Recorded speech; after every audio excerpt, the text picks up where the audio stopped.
With major technological, social, and economic processes of change underway, we are fast moving away from the well-established model of the industrial age and into a new form of digital networked economy, where the traditional, well-defined parameters of economics are being once again revisited as we search for a new model better suited to this new reality.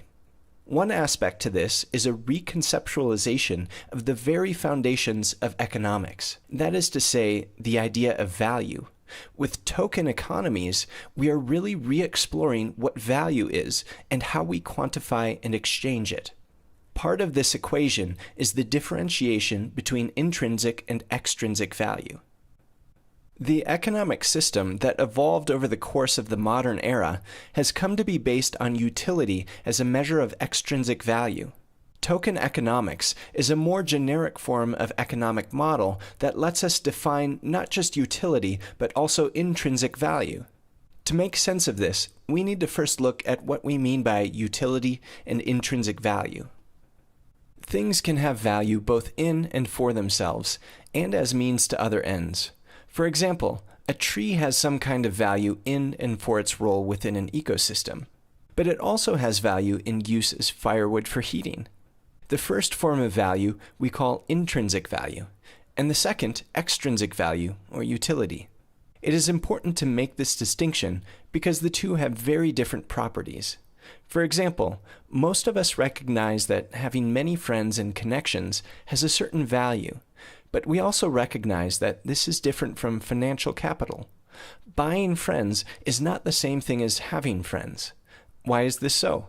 Because money is a measurement of utility, while friendship and social bonds are seen to have some form of intrinsic value. Though our traditional monetary system does not capture this form of social capital, in some way token systems can. For example, likes on social media can be a form of tokens, with those tokens representing your social capital. This subtle difference between intrinsic and extrinsic value and how we may harness and capture them through tokens is very complex and something we are just beginning to explore.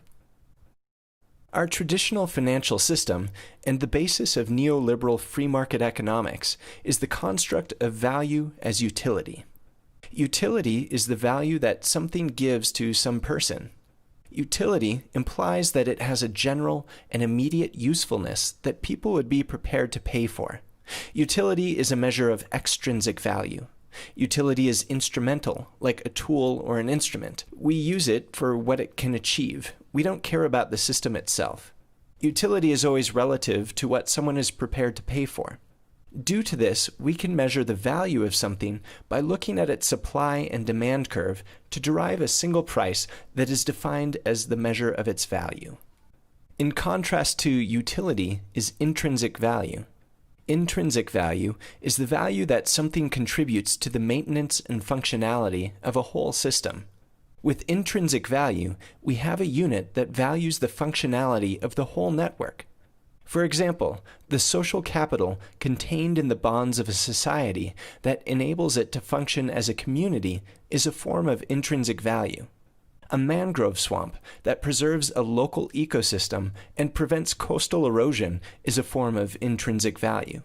When we chop the mangrove down, that may deliver something we can exchange on a market and utility, but it has lost its intrinsic value in maintaining the functional integrity of that ecosystem. Utility is a measure of some derivative value, while intrinsic value is inherent to the network or system that delivers the value. For example, we are able to quantify, buy, and sell wood, but not the functionality of an ecosystem. We are able to buy care for elderly people, but we are not able to buy with money a functioning community that might provide this service organically. Intrinsic value is like a fixed asset. It is non-liquid. You can cash in the value of an ecosystem, or of a community or culture, as we have done in many ways, but you lose a massive amount of the value when you do that. For example, research has shown that a mangrove swamp is worth orders of magnitude more when it is left intact than when it is cashed in. As a metaphor, we can think of utility as the lowest denominator, being divisible into many things and easily exchanged, whereas intrinsic value is the highest denominator, being non-divisible and non-exchangeable. Because it is intrinsic, it is inherent to the system and can't be easily ported to other contexts. Traditional currencies and the free market system only let us quantify and exchange utility. They do not account for the value that may be inherent to a system that is not of immediate utility to any actor. But token systems enable us to expand economic activity beyond the realm of utility. Token economies can be understood as a natural evolution to our economic system that responds to the broader set of values that people come to hold in post-industrial economies. The industrial age was all about the provisioning of basic tangible products, which the market system and utility captured effectively. A post-industrial economy, which all advanced economies are today, goes beyond this basic provisioning of goods. As people's basic needs are met, they move up the hierarchy of needs and start to care about and value a broader spectrum of services. The traditional model of utility tells us about the exchange and consumption of goods. It does not tell us about the quality of the social, cultural, or natural environment within which agents exist. Thus, actors can end up living in a severely degraded social, cultural, and natural environment, which significantly reduces their quality of life. While still, the economy is churning through vast amounts of resources so as to make up for this. And our metric of utility, in this case GDP, would still tell us that the system is in an optimal state. The economy is supported by a vast heritage of natural capital, such as clean water, sunlight, oxygen, etc., which stays providing the conditions for the inflow of natural resources. Whereas in the previous industrial age, these may have seemed infinite. Today, it is becoming more apparent that they are finite, and we are increasingly looking for means to quantify and integrate them into market decisions. Likewise, an economy is embedded within and dependent upon a massive nexus of social and cultural institutions that are required for it to function effectively. This value that is in social bonds that enables trust and frictionless exchange is called social capital, and the economy benefits all day, every day from huge complex networks of social capital that go unaccounted for. But again, we are starting to take note of the value of social and cultural capital as important to the success of enterprises and economies. Increasingly, what people in advanced economies want from their economies is not just GDP, but quality of life, which is a much more complex thing involving many different forms of value.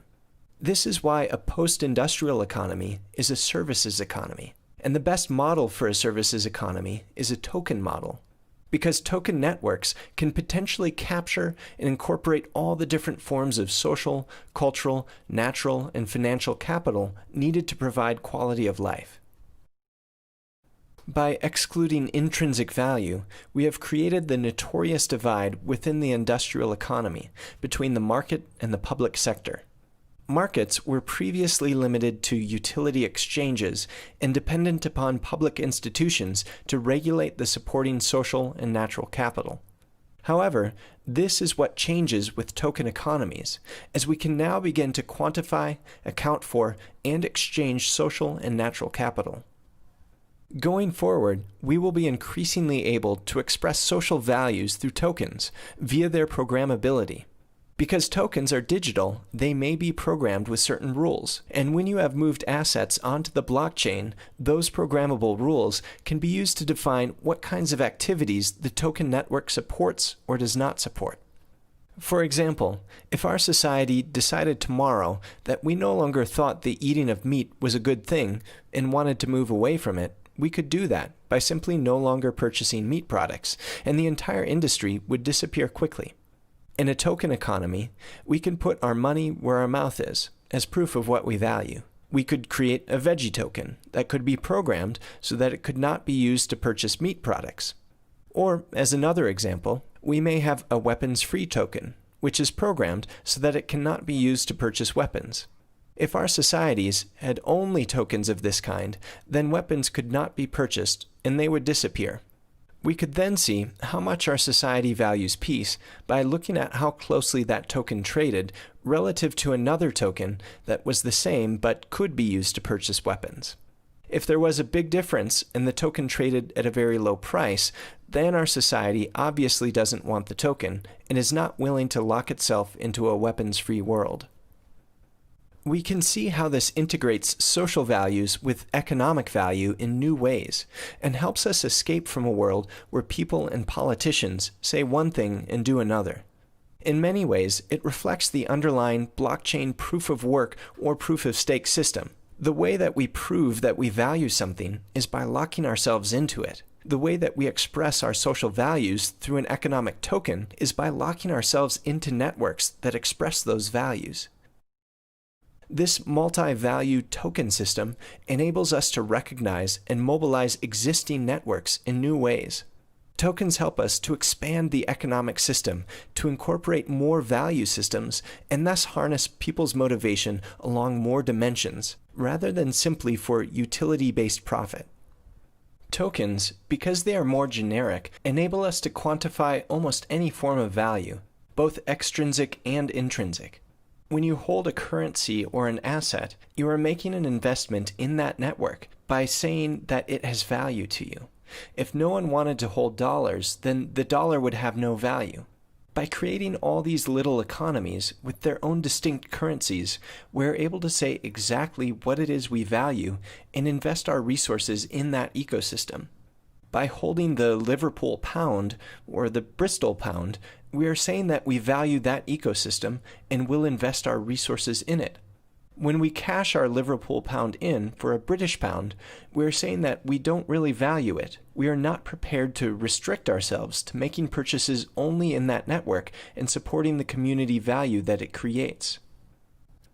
This is why it is important to not think of tokens as being like traditional currencies, because they represent the possibility for a new kind of information services economy that is fundamentally different from the one we know, and is a necessary evolution to our economic structures, just as significant as the evolution from a pre-modern feudal system to a modern industrial economy. Likewise, it illustrates the issues we are having surrounding regulation. A token economy is a different form of economy to the industrial economy. It will not fit inside the box of the industrial model. Because token economies expand the nature of markets to include a broader spectrum of values, they can be self-regulating, which stands in contrast to our existing industrial age logic of the utility-based market, which always requires external regulation and support because of their incompleteness and narrow set of values that they incorporate. The token economy offers the possibility of creating self-sustaining economies by incorporating all relevant value systems within multi-value tokens and multi-value markets. While in the industrial economy, all forms of value could be reduced to a single metric of utility, a services economy is inherently a multi-value economy. While extrinsic value may be reduced to a single metric, intrinsic value has many inherent forms of value, each requiring their own distinct token that is irreducible. To really understand the significance of token economies is to appreciate that society and economies evolve and change over time. And part of what is happening in the world today is an evolution in what people value.